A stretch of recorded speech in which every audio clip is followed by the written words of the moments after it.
Hello again, folks. This is Barry with Barry's 8-Track and Classic Car Radio Repair. And today is one of the more extreme jobs that I've done on a conversion on a radio. This is out of a 1972 Nissan Skyline. It's just a factory AM radio out of the Nissan. And this customer has requested the FM conversion as well as the USB and Bluetooth features.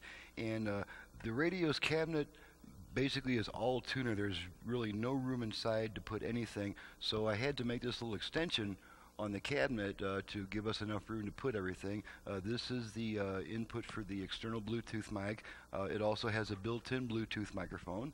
I've got just a tiny hole drilled right there for the built-in Bluetooth microphone. And so we have the FM conversion, the Bluetooth, USB reader, and also an external aux input, because the conversion offers that also. So we're just going to hook everything up here, and I'm going to give it a pretty much a full up test on all the functions, and so we can kind of see you know, which functions have priority over others, because there's a lot of features and options available with these conversions. So we're just going to kind of hook everything up here, make sure everything works before we send it back to the customer, and we're also going to satisfy our curiosity as to which functions take precedence over which ones. So this might take a little doing to get everything all hooked up and operating, but we will get it done. Okay, so that's pretty good there. And we're going to hook up our first. We're going to hook up our line input signal. I've just got my little tablet here. I've got a little tablet. There's my little tablet with I'll just bring up a YouTube video and let it play through the radio when the time comes. And so we're now going to hook up our main power and speaker wires. Okay, so we should be pretty well ready to go here. I'm going to go ahead and fire it up. And right now I've got it set to the radio set to FM, so let's turn it on. This radio has a push to turn on switch, and this kind of radio drives me a little bit nuts because they have the tuner and volume tone knobs reversed on these. That's always interesting. Okay, now we're just going to turn this puppy on. First we're going to make sure we're getting power to everything, which we don't appear to be getting here.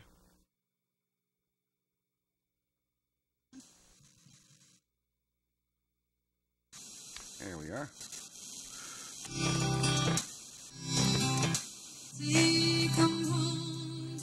And at the moment, I've got the 3 middle push buttons set to FM stations, the 2 outer push buttons set to AM stations.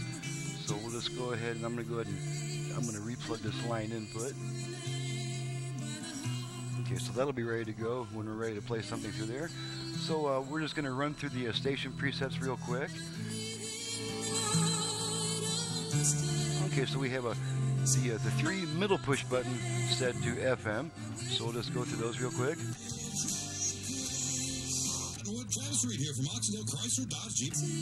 Okay, those are FM stations. Now on this type of radio, since it does not have originally an AM/FM switch, we switch bands by turning the power off and then right back on within about half a second. So here we go. Off, on. Okay, now we're on the AM band. You can hear the familiar interference of AM, and I've got this button set to 1 AM station, and the other end set to another AM station. So that kind of demonstrates that. Now one thing that I'll state is if you leave your radio off for more than about 2 seconds, say you're on your way home from work, you stop in the grocery store, pick up a gallon of milk, you come back out, when you turn your radio back on or your car back on, it'll remain on the function you were last using. So we're still on AM, but now if you turn your radio off and then right back on within half a second, that's how you switch between AM and FM. So off, on, and now we're back on the FM function. So that can take a little getting used to. Okay, now we're going to demonstrate the virtual balance and fader functions. Naturally, this was an AM radio originally, so it does not have a balance control or a front-rear fader. Well, it does now, and what we're going to do here is to activate our virtual front-rear fader, we're going to give our tone control 2 quick turns to the right, each time returning it to original position. So the first thing I'll do is rotate this tone control to about a half range, so I've got room to rotate in either direction. We're going to bring our output level meters in the picture so we can see the results of our adjustments. Here's our output meters. As you can see, the front rear balance isn't all that great. So we're going to activate the virtual front rear fader by turning the tone control twice to the right. So here we go. Okay, there's our 4 beeps letting us know that now we can use that tone control to adjust our front rear fader action. Rear only, front only, rear only, front, rear. Okay, I'm going to go ahead and take it back to center. That's pretty close there. Okay, the function timed out because I stopped adjusting it, and now this tone control is once again just a tone control. Okay, now we're going to activate the left-right balance control because it looks like that could use a little attention. Same procedure, except we rotate our tone control twice to the left this time. So let's go ahead and do that. Okay, there's our 4 beeps. And now the tone control is adjusting our left-right balance. Left only. Right only. Left. Right. Okay, I'm going to take it to center, and I'm going to stop adjusting it. That's pretty good right there. Good balance. Stop adjusting it. There's our 1 beep letting us know that function is timed out, and now we can return our tone control to how we like it to sound, which for most people is going to be pretty much clockwise for maximum treble. Okay, so we've demonstrated the AM, FM, the virtual balance and fader functions. Let's go ahead and demonstrate the Bluetooth function, and all I'm going to do here is I'm just going to activate it and make sure that that female voice comes on saying ready to pair. I'm not going to go to all the time to pair up a Bluetooth device just yet, or at all in this demonstration. Let's go back to our, we've got our balance and fader figured out, so let's get our meters out of here, go back to the radio.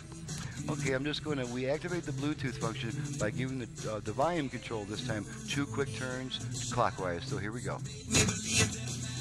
Ready to pair. Okay, there's our female voice saying ready to pair. So now the radio is trying to pair with a Bluetooth device, which I don't have handy at the moment, so of course it's not going to pair with it. So after 90 seconds, that female voice will come back on saying pairing not completed, and that's how we know the Bluetooth function works. I don't need to go any further into it. If it'll do that much, I know the Bluetooth function works. So we'll go ahead and demonstrate a couple other functions here. We'll go ahead and demonstrate the line input function, and keep in mind that during this test, that female voice might come back on saying pairing not completed. I'm just going to bring up a YouTube video. I'm going to raise our volume just a little bit here. Okay, I'm going to bring up a YouTube video. Okay, and now we can see that YouTube video is going through the radio. And I'll just pause it and restart it a couple times so we know that that's what's happening. Okay, pause, restart, pause, restart. Okay, so that just goes to show you that the line input will automatically activate whenever there's a signal present at the line in jack. And now after we remove the line in signal, like we're going to do now, it's going to take 20 seconds before the radio comes back on. That's because of a Vox circuit, a voice-operated switch, VOX, and it's designed to hold on to the aux signal a little bit longer than it really needs to, and that's to keep the radio from constantly switching back and forth between songs or during quiet music passages. So we'll just go ahead and let this Pairing not completed. okay, so that's our female voice saying pairing not completed, and that's our radio coming back after that 20-second delay. So we've confirmed that the aux function works and it overrides everything but the Bluetooth. The Bluetooth will most likely override even the aux function.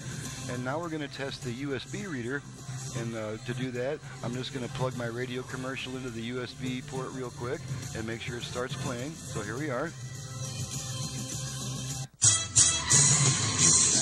Okay, that's my radio commercial playing. Now when we remove our USB stick, the radio will come right back on. Okay, and there's our radio coming back. Alrighty, so we've demonstrated the AM/FM switching, AM/FM operation, virtual balance and fader. We've tested the line input, and we've tested the USB function and the Bluetooth. So that completes the test. That's everything is working on the radio. So we're going to go ahead and turn it off. and I'm going to bid you guys a fond farewell.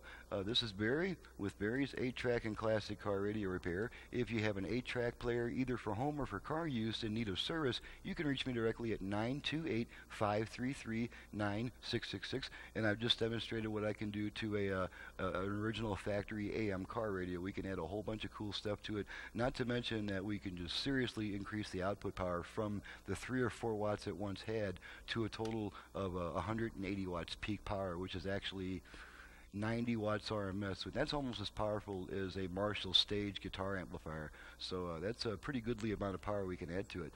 Thank you very much for watching and listening. My website is in the description below if you want to visit a super informative website. I'm constantly updating it and adding new stuff to it. Thank you very much for watching and listening, and we'll see you next time.